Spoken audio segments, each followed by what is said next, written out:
Honest ક્લાસીસના આ online platform પર આપનું હાર્દિક સ્વાગત કરું છું।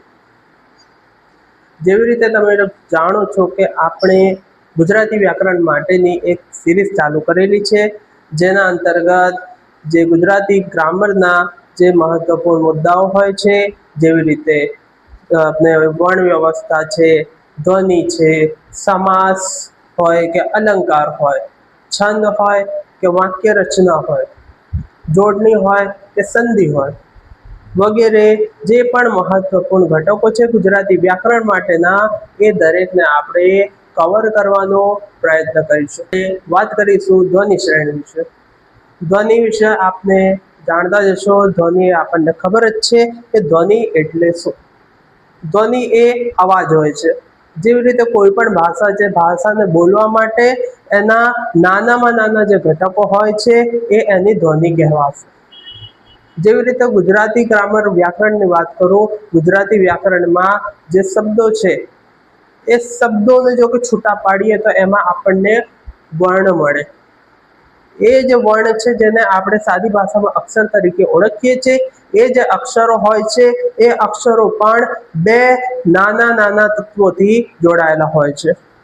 એ જે અક્ષરો છે એ બે નાના નાના ઘટકોથી જોડાયેલા હોય છે, એને જ આપણે ધ્વનિ કહીએ છીએ। જેવી રીતે તમને ખ્યાલ હશે કે ગુજરાતી વ્યાકરણમાં જે પણ અક્ષરો હોય છે એમાં બે હોય છે, એક તો સ્વર હોય છે અને બીજો કયો હોય છે? વ્યંજન।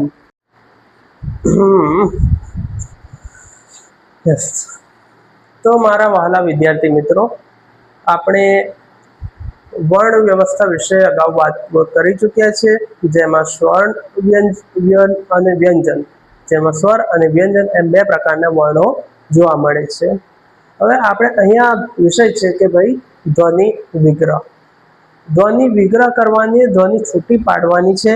જે આપણને આ શબ્દો આપેલા છે, આ જે શબ્દો છે એમની ધ્વનિ છૂટી પાડવાની છે। આજે આપણી બારાક્ષરી હોય છે, આ બારાક્ષરીમાં જે વ્યંજનો છે, જુદા જુદા આપણા કેટલા પ્રકારના અત્યારે વાત થઈ હતી, 34 પ્રકારના વ્યંજનો હોય છે। આ જે 34 પ્રકારના વ્યંજનો છે એમની જોડે સ્વર જોડાય છે અને જોડાયા બાદ એનો અલગ અલગ ઉચ્ચારણ થાય છે। સ્વર અને વ્યંજન સાથે જોડાતા એમનો અલગ અલગ ઉચ્ચારણ થાય છે। અહીંયા છે ક, ક ની સાથે અ જોડાય એટલે કે ક બની જાય છે। ક ની સાથે આ જોડાય એટલે કા બની જાય છે। ક ની જોડે હસ્વ ઈ બને જોડાય એટલે કે કી બની જાય છે। ક ની જોડે દીર્ઘ ઈ જોડાય એટલે કઈ થઈ જાય છે? કી બની જાય છે। ક ની જોડે હસ્વ ઉ જોડાય તો કુ થાય છે। ક ની જોડે દીર્ઘ ઉ જોડાય તો શું થાય છે? કુ। ક ની જોડે રૂ જોડાતા ક્રુ બને છે। ક ની જોડે એ જોડાય તો શું થાય છે? કે। ક ની સાથે ઐ જોડાય અને બે માત્ર જોડાય તો શું બને છે? કઈ। ક ની સાથે ઓ જોડાય તો થાય છે કો। ક ની જોડે અમ જોડાય તો શું થઈ જાય છે? કમ। અને ક ની જોડે અહ જોડાય તો શું થઈ જાય છે? કહ। અહીંયા આપણે જે ગુજરાતી વર્ણમાળામાં જે તમે બારાક્ષરીમાં અત્યાર સુધી ભણતા આવ્યા છો, તમે જોયેલી હશે, એમાં જે પણ વર્ણો હોય છે એક સ્વર અને વ્યંજન સાથે જોડાવવાથી એની અંદર જે ધ્વનિમાં રૂપાંતર થાય છે, જે બદલાવ થાય છે, એ અહીંયા આપણે જોયું છે। સ્વર અને વ્યંજન, આ ક એ વ્યંજન છે, જ્યારે અ શું છે? સ્વર છે। એવી રીતે જેટલા પણ આપણા વ્યંજનો છે એ દરેકનું પણ સેમ રૂલ રહેશે। જેટલા પણ વ્યંજન છે એમની જોડે પણ જો કે કોઈ પણ જગ્યાએ આ વાતને તમે ધ્યાન રાખજો કે અહીંયા આગળ સાઈડ હોય એટલે નાની ઈ આવી જાય એટલે હસ્વ ઈ આવી જાય, અને ક ને પાછળ સાઈડ હોય એટલે શું આવશે?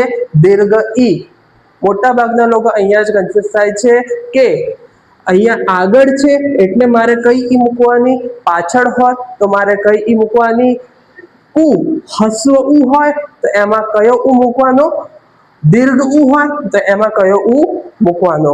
મોટા ભાગના લોકો આ ચારમાં જ કન્ફ્યુઝ થાય છે, એટલા માટે ફરીથી આ રિપીટ કરું છું કે ક ની આગળ સાઈડ હસ્વ ઈ આવી જાય એટલે કે તમારે શું કરવાની, પેલી નાની ઈ આવે એ મૂકવાની.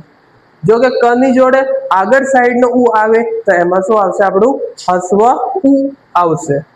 ઓકે, એ જ રીતે અહીંયા આખી મેં બારાક્ષરી લખી છે.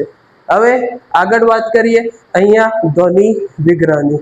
તમે એ વાત તો સમજી ગયા હશો કે સ્વર અને વ્યંજન જોડાતા ધ્વનિ બને છે, અક્ષર બને છે, આપણો વર્ણ બને છે.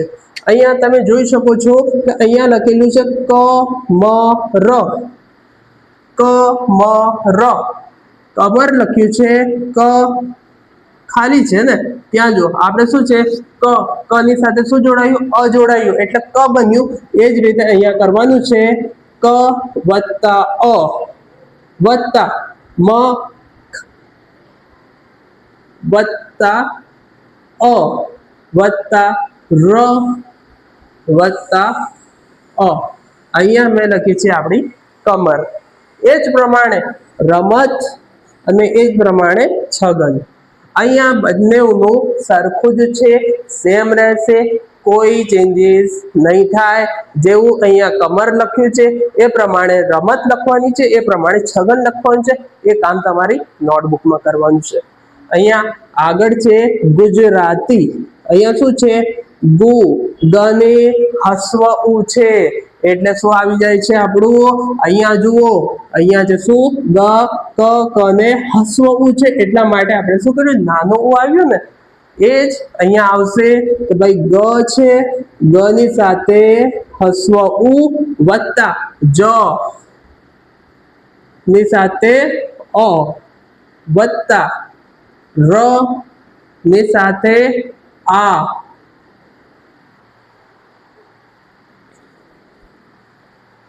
વત્તા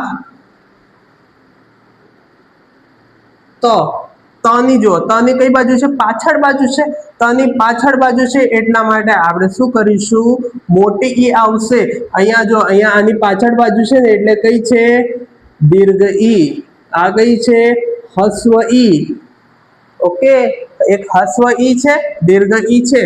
તાની સાથે કઈ આવશે, અહીંયા છે પાછળ બાજુ એટલા માટે કઈ આવશે આપણી હસ્વ ઈ આવશે.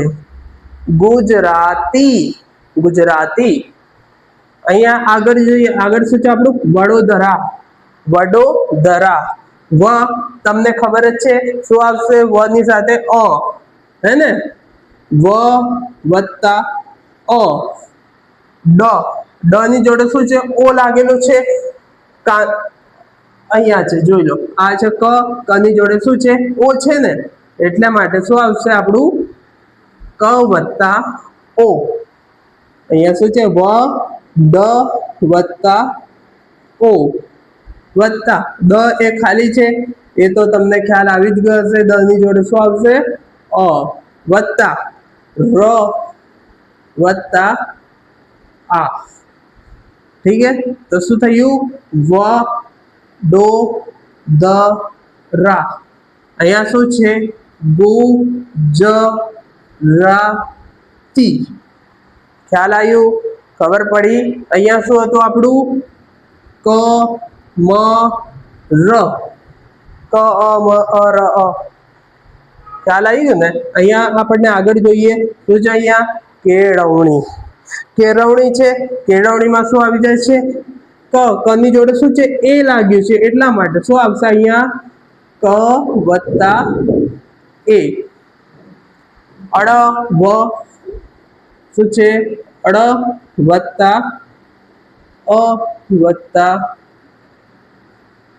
વ વત્તા અ વત્તા અણ અને પાછળ બાજુ છે એટલા માટે શું આવશે, ઈ કઈ દીર્ઘ ઈ આવશે. ખ્યાલ આવી ગયો, આઈ હોપ સો. અહીંયા આગળ છે કયું છે, વિષય. વિષયની વાત કરીએ, વરઘોડો એ તમને ખ્યાલ છે. અહીંયા શું છે આપણું પરિચય, પરિચય છે.